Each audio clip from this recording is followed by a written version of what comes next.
Halo, bersama Big Emerald Oracle. Hari ini kita ngebahas tentang apa ya? Kita lihat dulu deh. Sekarang kita memakai tarot. Apa yang terjadi hari ini? Semoga bacaan ini baik untuk teman-teman yang mungkin dilanda kecemasan, lagi galau, lagi mungkin butuhkan inspirasi atau pengingat ya.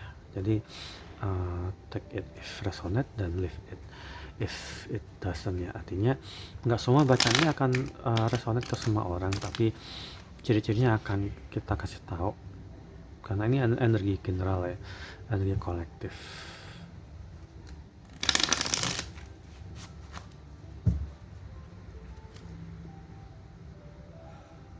Aduh, siapa ini yang move on ya? Seseorang mungkin udah merasa bahwa dia harus meninggalkan sesuatu yang gak relevan. Ini gak selalu hal yang buruk ya, karena bagaimanapun juga kita harus meninggalkan sesuatu yang mungkin udah nggak lagi berguna di masa sekarang. Mungkin dulu kita sempat bertahan pada suatu hal yang ternyata semakin lama bertahan semakin merugikan, entah itu kerugian finansial, waktu, tenaga, pikiran dan sebagainya, dan sayang umur gitu. Sehingga teman-teman yang menjalani ini merasa harus meninggalkan hal-hal yang memang harusnya ditinggalkan. Ini tentang orang yang wasting time banget.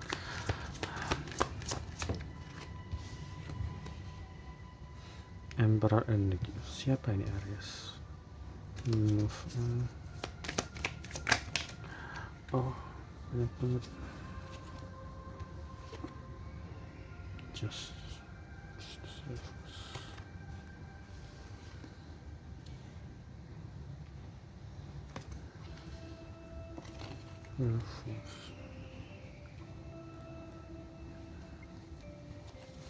butuh signifikator untuk kartu ini kayaknya harus diklarifikasi dulu, nggak boleh asal lu takut kebalik hasilnya.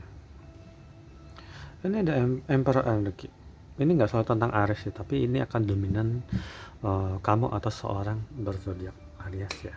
Dan ini ada seorang yang mungkin yang satu move on, yang satu nggak pengen ngupain hal itu. Dan ini ada Hermit Energy, dimana seseorang mungkin mendapatkan semacam pencerahan, lentera, atau Hermit Energy juga merepresentasikan penyendirian gitu, merepresentasikan untuk orang yang ingin take a break dari kehidupan yang sangat melelahkan. Ada dan seseorang ini juga digambarkan sedang sibuk ya, King of Cups. Dia nggak terlalu pengen berkorban, dan take of Pentacle.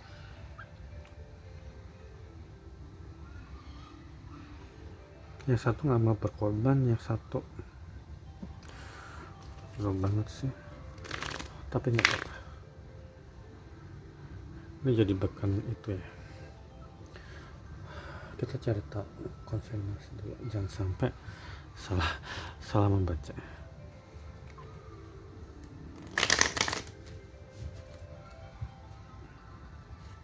Tapi bacaan ini agak menarik karena ada seseorang yang digambarkan dia nggak pernah belajar, bukan nggak pernah belajar ya, tapi nggak mau belajar dari kesalahan dia. Orang ini juga digambarkan sebagai orang yang sangat keras kepala dan controlling. Artinya orang ini ada seseorang yang ada dalam kontrol isu ya. Artinya orang ini selalu overthinking, orang ini selalu menginginkan hal-hal berjalan dengan sesuai apa yang dia mau. Ibarat orang ingin dari satu kota ke kota lain, dia selalu ada di kursi kemudi, tapi itu membuat dia sangat capek, sangat letih dengan apa yang udah dia jalanin ya. Dan kenapa ya seperti itu? Kan saya bilang overthinking ya. Ini ada orang yang overthinking, ini orang yang punya kontrol isu. Aries energi, Aries sangat dominan dalam ini. Orang ini selalu ingin segala sesuatu ada dalam kendali dia, dan orang ini mungkin leadershipnya sangat kuat ya, entah dia itu coach, mungkin dosen, guru, atau pimpinan, orang yang memimpin banyak orang, mungkin punya banyak murid, punya banyak mahasiswa, punya banyak anak buah segala macam. Ini ada orang yang punya kontrol isu yang sangat kuat sehingga membuat orang lain itu kayak selalu menderita itu, dan orang ini mengkontrol isunya sangat kuat sih. Ini kontrol isu ya, menjadi problemnya, dan dia nggak punya apa ya istilahnya, nggak belajar dari pengalaman bahwa kontrol isu membuat dia justru sangat menderita. Dan I hate what how I am. Terus sini aja. Kontrol isu membuat orang ini menderita, dan orang ini juga punya banyak sekali kesibukannya, banyak sekali distraksi, sehingga mungkin entah relationship yang dia jalanin atau kerjaannya agak berantakan. Dan dia juga tipikal orang yang mungkin ketika menjalin suatu relationship tuh ada dalam energi di mana dia selalu melakukannya terlalu pelan gitu, sehingga mungkin membuat orang ini merasa kayak gini kok slow banget sih gitu, kayak progresnya tuh slow banget, sehingga banyak orang akan ninggalin dia gara-gara dia terlalu lama ngambil keputusan. Just being in intoxication. Tapi dia ada orang di kantor ini merasa bahwa iya benar, kalau jalan ceritanya seperti itu. Gue tau. Jadi gini ceritanya, di sini digambarkan seseorang yang dia terlalu dia terlalu asik sendiri, sehingga siapapun yang bersama orang ini akan merasa kayak dihargain ya, merasa dia harus pergi, merasa dia itu. Dan dia juga kayak slow banget, dan dia nggak terlalu banyak effort ya. Orang ini punya kayak keterbelakangan. Kenapa gue ngomong keterbelakangan mental? Dia mungkin orang yang berpendidikan, tapi dalam hal relationship, dalam hal memanage perasaan, orang ini selalu menyakitin karena dia selalu sibuk sendiri. Dia selalu merasa dirinya itu sangat penting ya, artinya dia merasa kayak sibuk sendiri, dia kayak self-center gitu. Dia ada dalam kontrol isu, aku bilang dia ada dalam kontrol isu. Sebab orang ini nggak belajar memanage dia terlalu banyak distraksi. Dia mungkin terjebak sama kesibukan yang sangat sibuk, entah itu kerjaan atau teman-teman dia, circle dia, membuat dia tersibukkan dari menjaga sebuah relationship. Dan ini juga tentang orang yang selama ini mengemban sebuah tanggung jawab, entah itu di perusahaannya, entah dia karena dia harus mengemban beberapa anak buah, atau mungkin kalau di pendidikan dia punya banyak murid atau mahasiswa yang harus dia urus. Dan selain itu juga orang ini mungkin punya free will yang kuat ya, tapi dia nggak belajar dari pengalaman, sehingga dia terjebak pada suatu hubungan yang agak kompleks ya. Yang satu membuat dia berpisah, tapi di sisi lain dia juga maksudnya ini ada orang yang berhubungan dengan ini, dia ada terjebak dalam kontrol isu, ataukah ini kamu, sehingga dia nyerah, atau akhirnya kamu nyerah karena kamu ngadapin orang ini ya. Kamu harus bisa nentuin kamu di posisi mana, apa kamu di posisi ini yang mulai meninggalkan dia karena kamu udah capek sendiri ya, karena kamu berurusan dengan orang yang selalu pengen pengen ngatur pengen, yang penting gue tuh bener tokoh utama gitu. Tapi dia asik sendiri, dia terlalu asik sendiri dan kurang effort lah istilahnya juga gitu.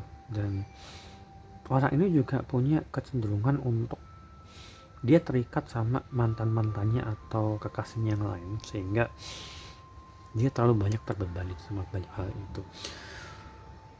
Sangat kompleks banget sih orang ini. Tunggu bentar, ini siapa ya?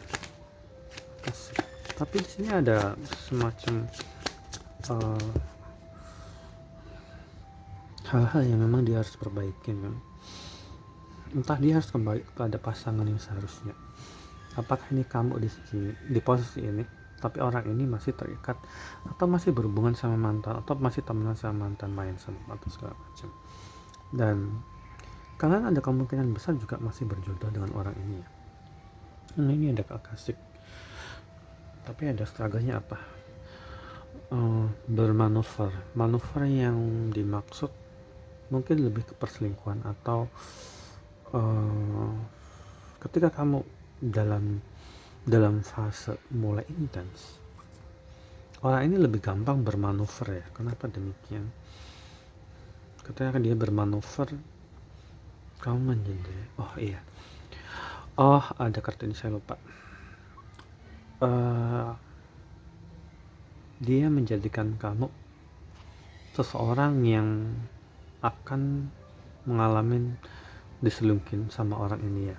Kamu kayaknya kamu akan tahu ketibat kamu, sehingga ya ini terjawab, sehingga kamu menjauh. Kayaknya ini bacaan mirip sama bacaan yang kemarin itu, sehingga untuk beberapa di antara teman-teman udah memilih untuk sendiri, solar system sendiri. Dan tapi entah kenapa ketika kalian udah nggak ada kontak ya, dan orang ini justru masih ada dalam circle di mana dia tetap ada di dalam lingkungan orang-orang toksik, mungkin dia masih macarin orang atau apapun itu, dia masih bertanya-tanya apakah kamu masih benar-benar happy nih nggak sama aku nih. Tapi orang ini agak menyesal, tapi dia terlalu banyak distraksi, dan itu membuat dia tahu kalau semakin dia bertahan sama itu, hidupnya nggak akan happy. Dan dia juga punya beban tanggung jawab secara moral ya, nggak tahu kenapa dia harus sembunyi ya. Dan sekalipun dia tuh punya keinginan juga, tapi memang ini selalu biasanya merepresentasikan orang yang menginginkan hubungan yang stabil. Tapi karena Page of Pentacle itu kartu yang merepresentasikan seseorang yang masih bocah ya, masih mungkin berumur juga, dia juga mungkin berumur, tapi entah kurang berpengalaman atau dia belum pernah benar-benar menjalani hubungan yang kayak serius banget atau benar-benar kayak stabil, fondasi yang stabil. Karena di sini dia terlalu banyak distraksi. Dia mungkin berkumpul dengan orang-orang yang suka hobi main game, main judi, atau mungkin nonton konser, warawiri, nongkrong dan segala macam, sehingga dia mungkin tua tapi pikirannya masih bocah, atau dia memang benar-benar jauh lebih muda dari kamu, sehingga orang ini memang digambarkan orang yang nggak terlalu memberikan emotional support, dan dia asik sendiri. Tapi di suatu sisi itulah yang membuat ini ada semacam lompat dari satu hubungan ke hubungan lain. Di sini ada main air terakhir dari kartu oracle ini, dimana baik kamu dan dia ini hampir sama ini nih. Ketika kalian berpisah, ini kenapa jadi no contact seperti ketika kalian berpisah dan kalian mungkin udah lama nggak ada kabar, dia mikirin kamu mikirin dia. Dia mikirin kamu mikirin dia, sampai ada di titik dimana kamu mungkin ngerasa apakah aku diguna-guna sama dia, atau dia juga ngerasa kok aku udah lama ketemu udah nggak ada komunikasi, kok gue masih mikirin waktu janjian gue diguna-guna. Tapi enggak, itu karena ikatan batin kalian. Tapi orang ini sekarang dalam proses dia ada dalam toxic energi yang kuat, dimana dia mungkin juga dia akan diselingkuhin juga. Dan orang ini apa sih istilahnya, kalau di tarot tuh Ace of Cup reverse, dimana orang ini gampang bisa menyembunyikan kondisi emosionalnya, dimana karena emang dia emperor ya, karena dia bisa menyembunyikan emosi dia pandai berpura-pura, dia selalu memakai topeng. Dia kalau di hadapan orang-orang dia merasa happy, dia udah punya couple, udah punya pasangan atau sebagainya, tapi ini teman-teman, tapi ini thinking of you. Dan kalian tahu bahwa ketika kamu jalin hubungan dengan orang ini, kamu kayaknya tahu bahwa kamu memang bukan satu-satunya yang dia mau, karena dia punya banyak distraksi. Dan ini stagnan energi ya, stagnan energi di mana kamu kayak jalan di tempat. Kamu sempat ngerasain ini kayaknya, tapi ini mungkin udah berlalu. Tapi ini yang juga dirasain tentang orang ini, dimana dia nggak tahu nih aku harus ngapain gitu untuk memperbaiki ini semua. Cerita ini sepertinya akan ngegantung, tapi nggak apa, karena nggak semua cerita akan selalu berakhir, karena kan perasaan orang kan nggak bisa bergeser atau melakukan semacam perbaikan cuma dalam sehari 2 hari. Jadi pasti akan ada bacaan lagi dan lagi, tergantung bagaimana forgiveness. Kamu harus memaafkan dirimu sendiri karena kamu jatuh dalam hubungan yang agak kompleks itu ya, dan dia juga harus merasa dia harus bertanggung jawab dan merasa harus memaafkan dirinya sendiri terlebih dahulu sebelum dia mendekatkan sama kamu, karena dia merasa dia udah nggak bikin kamu susah selama ini ya. Susah secara emosional ya, bukan berarti nyusahin secara ekonomi, tapi bisa juga ketika kan jalan hubungan orang ini agak sedikit matre ya, karena orang ini juga masih ada dalam phase of pentacle energi, orang yang mungkin belum ngerti ya gimana jalan suatu relationship yang bagus seperti apa, sehingga mungkin orang ini terkesan agak egois, terkesan agak mau menang sendiri. Tapi dia tahu ketika dekat sama kamu dia ngerasa kayak terberkahin gitu, kayak kerasa kayak dia menjadi orang yang sangat segala sesuatu jadi enteng gitu. Maaf, permintaan maaf atau memberikan pemakluman itu diperlukan supaya kamu nggak terjebak sama relationship yang kayak gini lagi. Kenapa demikian? Karena itu nggak bagus untuk mental health kamu. Buat kamu yang ngalamin berhubungan dengan orang ini, atau kamu juga yang ada di posisi ini, kamu nggak boleh ya sekali-kali berharap atau pengen atau mendoakan atau apapun, punya niatan supaya orang ini menyesalin apa yang udah dia lakuin ke kamu, atau kamu merasa orang ini harus datang buat memohon. Enggak, karena ketika kamu ada dalam fase kamu menginginkan seseorang itu hancur atau soal itu, ini dalam ilmu Kabbalah ya, dalam ilmu yang itu agak spiritualis, itu dimana ketika kamu menginginkan kehancuran orang lain atau seseorang harus meminta sama kamu hidupmu nggak akan benar-benar bebas. Kamu akan merasa terkekang, kamu akan merasa kayak sebuah jangkar dililitkan di badanmu, dan jangkar itu dilempar ke laut, ke yang dalam, sehingga kamu nggak bisa gerak. Justru kalau kamu ingin hidupmu lebih santai dan bebas, kamu harus memaafkan orang-orang, karena dia mungkin bodoh secara emosional ya, mungkin dia pintar secara akademis, tapi ini kita ngadepin orang yang secara emosional tuh EQ-nya, emotional quotient itu rendah banget gitu. Jadi kamu harus ingat bahwa nggak semua orang itu mungkin sedewasa kamu, mungkin kamu juga lagi menghadapi seorang bocah di dalam tubuh orang dewasa ya. Itu makanya maaf selalu diperlukan supaya that itu selalu kematian untuk sebuah kehidupan yang baru, atau semacam kupu-kupu yang harus ada dalam kepompong dulu, menahan diri untuk waktu yang sangat lama. Ini kebetulan ada hermit energi di sini.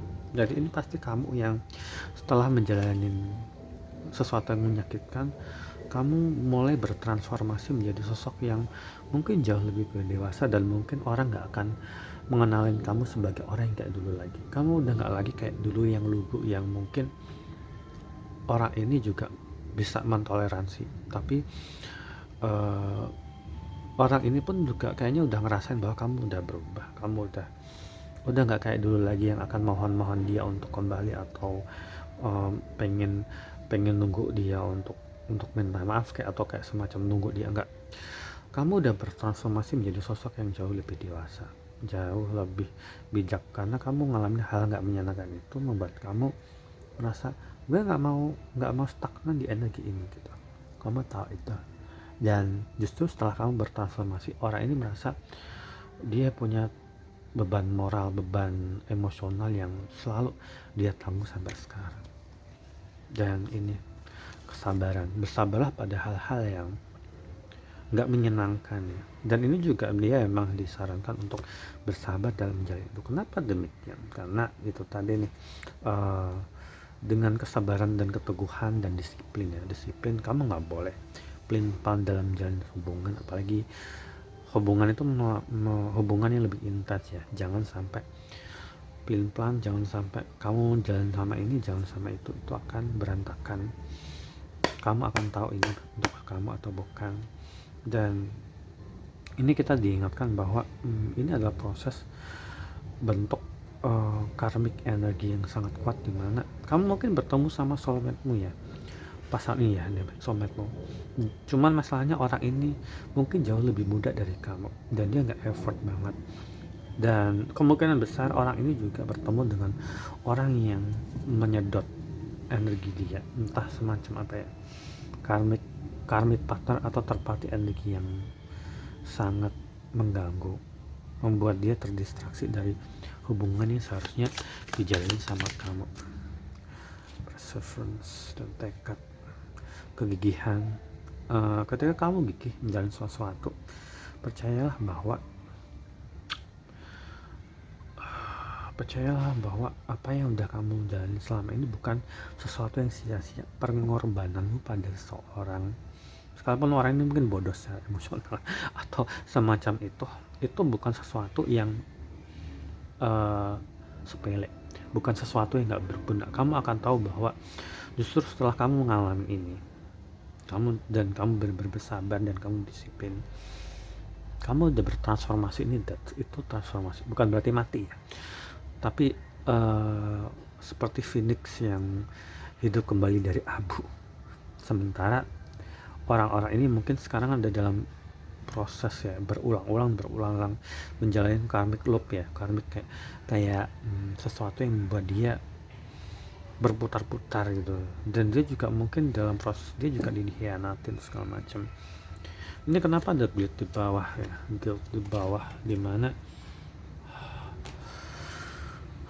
orang ini merasa berdosa, merasa bersalah banget, dan cinta yang membuat kalian tuh masih terikat dalam hal ini ya. Kenapa ya orang ini terikat sama kamu? Orang ini terikat sama kamu loh, dia masih terikat sama kamu, dia masih punya semacam hutang, tapi ini bukan urusan kamu lagi sebenarnya, karena yang terpenting adalah kartu-kartu ini ya. Kartu-kartu ini adalah kartu sekunder sebenarnya, dimana ini menceritakan tentang kamu yang mungkin berhubungan dengan seseorang yang mungkin controlling, punya kontrol isu, mungkin juga abusif juga, mungkin juga suka minta uang lah, atau mungkin pengen bikin kamu sangat tersiksa, bikin kamu jatuh bangun. Tapi di sisi lain ini yang terbaik, ini kartu-kartu ini bagus karena ini menjadikan kamu berprogres dan jadi sosok yang lebih dewasa. Kamu nggak perlu peduli sama orang ini, yang kamu pedulikan adalah proses supaya kamu menjadi orang yang jauh lebih bijaksana. Semoga bacaan ini bermanfaat.